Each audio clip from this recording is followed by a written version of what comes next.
안녕하세요. 지혜 독서입니다. 얼마 전에 윤동주 시인의 시집을 읽었습니다. 몇 해 전에 윤동주 시인의 시집을 사려고 서점에 갔을 때 워낙에 나온 것들이 많아서 어떤 것을 살까 많이 고민하다가 골랐던 기억이 아주 생생하게 납니다. 윤동주 시인은 시가 가장 유명합니다. 시인이니까 당연하겠죠. 하지만 시만큼은 아니지만 산문을 쓰기도 했습니다. 제가 산 이 시집 뒤에는 윤동주 시인께서 쓰신 산문 4편이 실려 있습니다.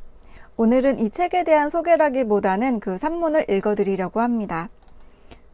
산문은 시보다 해석하기 쉽다는 게 제 생각입니다. 시는 아무래도 산문보다 훨씬 압축적이고 은유적이기 때문이죠. 그런데 윤동주님의 산문은 산문임에도 산문 같지 않고 시적인 부분이 많이 있으며 시에 녹아든 감성이 산문에도 고스란히 녹아있는 것을 느끼게 됩니다. 또 하나 그의 산문에서 읽히는 것은 밤, 그리고 끝과 시작입니다. 밤, 밤하늘, 별, 달 이런 것은 윤동주님의 시에 자주 등장하는 소재입니다. 이 책에 실린 산문 4편 중에 2편의 제목이 달을 쏟아 그리고 별똥 떨어진대입니다. 그리고 또 다른 산문 한 편의 제목은 화원에 꽃이 핀다입니다. 그 산문은 이렇게 시작합니다. 개나리, 진달래, 안진뱅이, 라일락, 민들레, 찔레, 복사, 들장미, 해당화, 모란, 릴리, 창포, 튤립, 카네이션, 봉선화, 백일홍, 채송화, 달리아, 해바라기, 코스모스. 코스모스가 홀홀이 떨어지는 날, 우주의 마지막은 아닙니다. 여기에 푸른 하늘이 높아지고 빨간, 노란 단풍이 꽃에 못지않게 가지마다 물들었다가 귓돌이 울음이 끊어짐과 함께 단풍이 3개가 무너지고 그 위에 하룻밤 사이에 소복히 흰 눈이 쌓여내리고 화로에는 빨간 숯불이 피어오르고 많은 이야기와 많은 일이 이 화롯가에서 이루어집니다. 독자 재현, 여러분은 이 글이 쓰여지는 때를 독특한 계절로 짐작해서는 아니 됩니다. 아니, 봄, 여름, 가을, 겨울. 어느 철로나 상정하셔도 무방합니다. 사실 1년 내내 봄일 수는 없습니다. 하나, 이 화원에는 사철내 봄이 청춘들과 함께 싱싱하게 등대하여 있다고 하면 과분한 자기선전일까요? 하나의 꽃밭 이루어지도록 손쉽게 되는 것이 아니라 고생과 노력이 있어야 하는 것입니다. 그리고 산문은 이어지다가 이렇게 끝을 맺습니다. 봄이 가고 여름이 가고 가을, 코스모스가 홀홀이 떨어지는 날, 우주의 마지막은 아닙니다. 단풍에 3개가 있고 서리를 밟거든 얼음이 굳어질 것을 각오하라가 아니라 우리는 서리발에 끼친 낙엽을 밟으면서 멀리 봄이 올 것을 믿습니다. 노변에서 많은 일이 이루어질 것입니다. 이렇게 눈서리를 밟는 겨울, 겨울이 계속 이어질 것이 아니라 봄이 올 것이며 노변에 많은 일이 이루어질 것이라는 말로 끝을 맺습니다. 이 글은 청춘들에 대한 글이기도 하지만 그 당시 청춘들이 살고 있는 시대, 일제시대에 대한 글이라고 해석했습니다. 저는 많은 것을 또한 생각했습니다. 이 글 중간에는 노력에 대한 것도 말을 하고 있는데 윤동주 시인이 그 자신에게 하는 말이겠죠. 겨울 다음에는 봄이고 서리와 얼음 다음에는 노변의 꽃을 기대한 것처럼 그 다음 종시라는 산문도 종점이 시작된다. 다시 시점이 종점이 된다 라는 구절로 시작합니다. 중간을 생략하고 끝부분만 읽어드리겠습니다. 이윽고 터널이 입을 벌리고 기다리는데 거리 한가운데 지하철도도 아닌 터널이 있다는 것이 얼마나 슬픈 일이냐. 이 터널이란 인류 역사의 암흑이요 인생 행로의 고민상이다. 공연히 바퀴 소리만 요란하다. 구역날 악질의 연기가 스며든다. 하나, 미구에 우리에게 광명의 천지가 있다. 터널을 벗어났을 때 요즘 복선 공선에 분주한 노동자들을 볼 수 있다. 아침 첫 차에 나갔을 때에도 일하고 저녁 늦차에 들어올 때에도 그네들은 그대로 일하는데 언제 시작하여 언제 그치는지 나로서는 헤아릴 수 없다. 이네들이야말로 건설의 사도들이다. 땀과 피를 아끼지 않는다. 그 육중한 트럭을 밀면서도 마음 많은 요원한 데 있어 트럭 판장에다 수투른 글씨로 신경행이니 북경행이니 남경행이니 라고 써서 타고 다니는 것이 아니라 밀고 다닌다. 그네들의 마음을 엿볼 수 있다. 그것이 고력의 위인이 안 된다고 누가 주장하랴. 이제 나는 곧 종시를 바꿔야 한다. 하나, 내 차에도 신경행, 북경행, 남경행을 달고 싶다. 세계 일주행이라고 달고 싶다. 아니, 그보다 진정한 내 고향이 있다면 고향행을 달겠다. 다음 도착하여야 할 시대의 정거장이 있다면 더 좋다. 산문의 내용은 그저 한 청년의 어느 일상 같지만 그 이면에서 종점이 시작이며 고향이 있다면 고향행을 달고 달리고 싶다는 나라를 잃은 청년의 마음이 먹먹하게 느껴지는 산문이었습니다. 제가 오늘 전체를 읽어드리고 싶은 산문은 별똥 떨어진 데입니다. 윤동주 시인의 시가 그렇듯이 그렇게 격정적이거나 그렇진 않습니다. 하지만 잔잔한 마음으로 읽고 있노라면 그 윤동주 시인의 그 마음이 느껴지는 글입니다.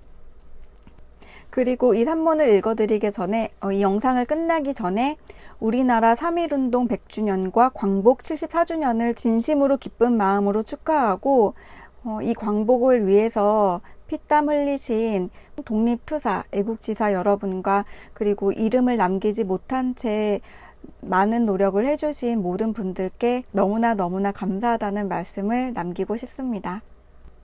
감사합니다. 별똥 떨어진 데. 밤이다. 하늘은 푸르다 못해 농회색으로 캄캄하나 별들만은 또렷또렷 빛난다. 침침한 어둠뿐만 아니라 오삭오삭 춥다. 이 육중한 기류 가운데 자조하는 한 젊은이가 있다. 그를 나라고 불러두자. 나는 이 어둠에서 배태되고 이 어둠에서 생장하여서 아직도 이 어둠 속에 그대로 생존하나 보다. 이제 내가 갈 곳이 어딘지 몰라 허우적거리는 것이다. 하기는 나는 세기의 초점인 듯 초췌하다. 얼핏 생각하기에는 내 바닥을 반드시 받들어주는 것도 없고 그렇다고 내 머리를 갑박이 내리누르는 아무것도 없는 듯 하다마는 내 막은 그렇지도 않다. 나는 도무지 자유스럽지 못하다. 다만 나는 없는 듯 있는 하루살이처럼 허공에 부유하는 한 점에 지나지 않는다. 이것이 하루살이처럼 경쾌하다면 마침 다행할 것인데 그렇지를 못하구나. 이 점의 대칭 위치에 또 하나 다른 밝음의 초점이 도사리고 있는 듯 생각된다. 덥석 움키었으면 잡을 듯도 하다. 많은 그것을 휘잡기에는 나 자신이 둔질이라는 것보다 오히려 내 마음에 아무런 준비도 베포치 못한 것이 아니냐. 그리고 보니 행복이란 별스런 손님을 불러들이기에도 또 다른 한 가닥 구실을 치르지 않으면 안 될까 보다. 이 밤이 나에게 있어 어릴 적처럼 한낱 공포의 장막인 것은 벌써 흘러간 전설이요. 따라서 이 밤이 향락의 도가니라는 이야기도 나의 염두에선 아직 소화시키지 못할 돌덩이다. 오로지 밤은 나의 도전의 호적이면 그만이다. 이것이 생생한 관념 세계에만 머무른다면 애석한 일이다. 어둠 속에 깜빡깜빡 조울며 다닥다닥 나란히 한 초가들이 아름다운 시의 화사가 될 수 있다는 것은 벌써 지나간 제너레이션의 이야기요. 오늘에 있어서는 다만 말 못하는 비극의 배경이다. 이제 닭이 회를 치면서 맵잔 울음을 뽑아 밤을 쫓고 어둠을 짓내몰아 동편으로 훤히 새벽이란 새로운 손님을 불러온다 하자. 하나 경망스럽게 그리 반가워할 것은 없다. 보아라. 가령 새벽이 왔다 하더라도 이 마을은 그대로 암담하고 나도 그대로 암담하고 하여서 너나 나나 이 가랑짓길에서 주저주저 아니치 못할 존재들이 아니냐. 나무가 있다. 그는 나의 오랜 이웃이요 벗이다. 그렇다고 그와 내가 성격이나 환경이나 생활이 공통한 데 있어서가 아니다. 말하자면 극단과 극단 사이에도 애정이 관통할 수 있다는 기적적인 교훈의 표본에 지나지 못할 것이다. 나는 처음 그를 퍽 불행한 존재로 가소롭게 여겼다. 그의 앞에 설 때 슬퍼지고 측은한 마음이 앞을 가리곤 하였다. 마는 오늘 돌이켜 생각건대 나무처럼 행복한 생물은 다시 없을 듯하다. 구둠에는 이루 비길 데 없는 바위에도 그리 탐탁지는 못할 망정 자양분이 있다 하거늘 어디로 간들 생의 뿌리를 박지 못하며 어디로 간들 생활의 불편이 있을 소냐. 칙칙하면 솔솔 솔바람이 불어오고 심심하면 새가 와서 노래를 부르다 가고 촐촐하면 한 줄기 비가 오고 밤이면 수많은 별들과 오순도순 이야기할 수도 있고 보다 나무는 행동의 방향이란 거추장스러운 과제에 봉착하지 않고 인위적으로든 우연히로든 탄생시켜 준 자리를 지켜 무궁무진한 영양소를 흡취하고 영롱한 햇빛을 받아들여 손쉽게 생활을 영위하고 오로지 하늘만 바라고 뻗어질 수 있는 것이 무엇보다 행복스럽지 않느냐.